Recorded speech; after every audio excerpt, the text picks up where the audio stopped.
성도 여러분 반갑습니다. 오늘 거룩한 주일 예배를 통해서 하나님의 말씀 안에 많은 은혜 누리신 줄로 믿습니다. 이 시간 우리가 함께 은혜를 나눌 본문 말씀 신약성경 히브리서 7장 26절부터 28절까지에 있는 말씀입니다.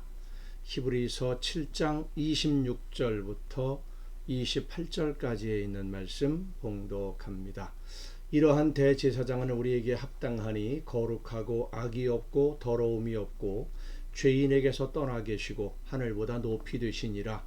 그는 저 대제사장들이 먼저 자기 죄를 위하고 다음에 백성의 죄를 위하여 날마다 제사 드리는 것과 같이 할 필요가 없으니 이는 그가 단번에 자기를 드려 이루셨음이라.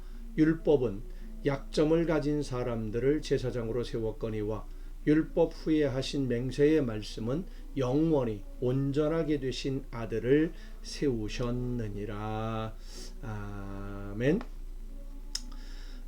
예수님이 아론의 후손이라고 하는 혈통으로서의 제사장 그런 직분이 아니라 하나님이 직접 선택하신 제사장이라고 하는 의미, 아론을 선택하신 것도 하나님이시니까 그런 의미에서 멜기세덱을 예를 들어 설명하면서 예수님은 멜기세덱과 같이 하나님이 직접 선택하신 제사장으로 우리에게 오신 분이시다 라고 설명을 합니다.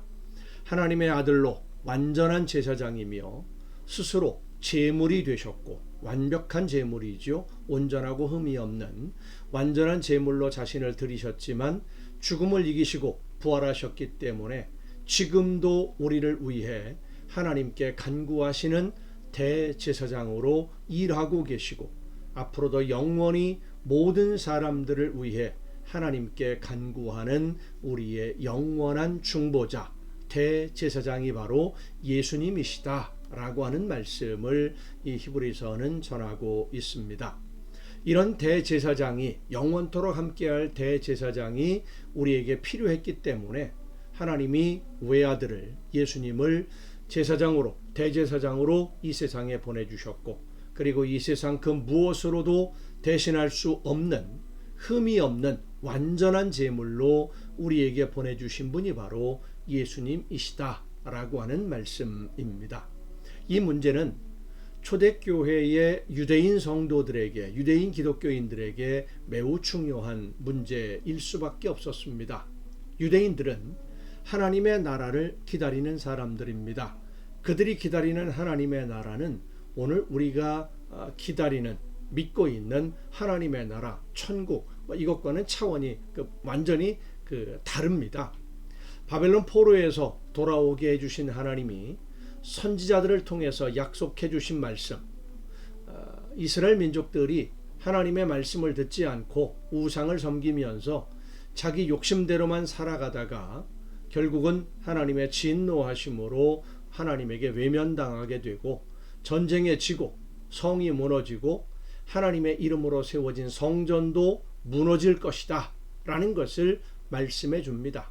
그런데 그렇게 무너지고 폐허가 되고 전쟁에 패해서 포로로 끌려가는 그것이 끝이 아니라 상수리 나무를 잘라버린 그루터기에서 새로운 싹이 나서 자라듯이 하나님이 이 백성을 다시 회복시켜 주실 것이고 하나님의 예루살렘을 회복하시는 그날이 되면 온 세상 모든 왕들이 예루살렘을 향하여 머리를 숙이고 경배하게 될 것이다 라는 말씀을 전해 주십니다.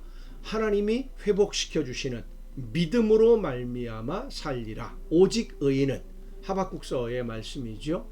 오직 의인은 믿음으로 말미암아 살리라. 그 믿음, 그것이 바로 이 히브리서에서 말씀하고 있는 가장 중요한 주제예요. 전쟁에 패하고 포로로 끌려가면서 성전이 불에 타 무너지는 모습을 바라본 백성들이지만 하나님이 말씀하신 대로 모든 것을 이루실 것이다. 하나님이 이루신다 라고 하는 것을 믿고 포로로 끌려간 곳에서 하나님의 말씀을 기억하고 회개하고 순종하기 시작을 합니다. 그리고 결국 바벨론이 무너지면서 페르시아의 고레스 왕이 예루살렘 성전을 다시 건축할 것을 허락했을 때 이스라엘 백성들은 하나님의 말씀이 이제 곧 이루어질 것이다. 성전만 세우면, 건축하면 하나님의 말씀대로 이루어진다라는 기대를 갖게 된 것입니다. 그런데 성전을 다시 세웠지만 수백 년을 이어오는 식민지 통치를 받으면서 식민지 지배하는 나라들만 바뀌었죠.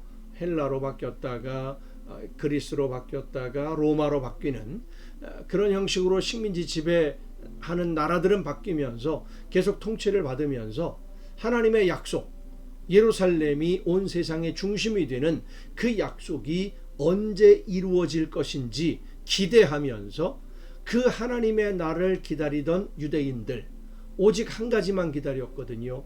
하나님이 보내시는 다윗의 후손으로 오시는 그분, 메시아, 구원자. 그런데 그 메시아, 구원자로 오신 분이 예수님이라면, 십자가에 못 박혀 죽으시고 부활하신 그 예수님이라면 유대인들이 기다리던 하나님의 날, 예루살렘이 중심이 되는 그날, 이 모든 믿음의 뿌리가 흔들릴 수밖에 없는 엄청난 충격이 될 수밖에 없는 겁니다. 식민지로 지배하던 나라들을 물리치고 자유를 누리면서 오히려 주변 나라들을 다스릴 정도로 부강한 나라가 될 것을 기대했던 유대인들이었는데, 나라가 부강해지는 것이 아니라, 예루살렘이 회복되는 것이 아니라 예수님의 제물 되심, 부활, 그리고 하나님의 구원, 더군다나 그 구원이 유대인들만을 위한 것이 아니라 온 세상 모든 사람들을 구원하시려는 하나님의 계획으로 예수님이 제물이 되셨다라고 하는 사실은 하나님이 오직 유대인들만의 하나님이라고 믿었던 유대인들에게는 도저히 받아들일 수 없는 충격이었던 겁니다. 그래서 할례를 주장하고 율법을 지켜야 된다, 이렇게 주장을 할 수밖에 없었던 것이죠.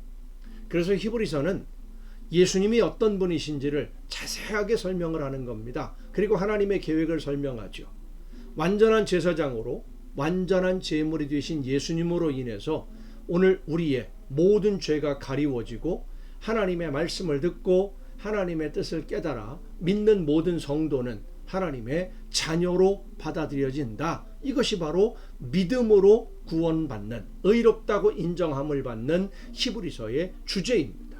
오늘 우리는 이렇게 하나님이 기뻐하시는 성도가 되는 것이 하나님의 은혜로 우리에게 주신 선물임을 감사하면서 예수님의 뒤를 따라 하나님의 나라를 세워가는 일꾼으로 날마다 맡겨주신 사명 즐겁게 감당해내는 여러분 모두가 될 수 있기를 간절히 바랍니다. 기도하시겠습니다. 오늘도 크신 사랑과 은혜로 연약한 저희들의 삶을 이끄시고 인도해 주시는 아버지 하나님, 완전한 제물로 그리고 완전한 제사장으로 저희들을 찾아오셔서 우리의 모든 죄를 가리워 주심으로 하나님의 말씀을 듣고 말씀을 따라 순종하는 하나님의 자녀로 오늘을 살 수 있도록 은혜를 베풀어 주심을 진심으로 감사드립니다. 완전하신 예수님의 뒤를 따라 예수님을 닮아가면서 하나님이 원하시는 모든 일들을 이루어가는 우리 모두가 되게 하여 주시옵소서. 이 모든 말씀을 예수님의 이름으로 기도하옵나이다. 아멘. 여러분 오늘도 수고 많으셨습니다. 내일 또 정한 이 시간 가정 예배를 통해서 여러분 모두 함께 다 같이 만날 수 있기를 바랍니다. 내일 뵙겠습니다.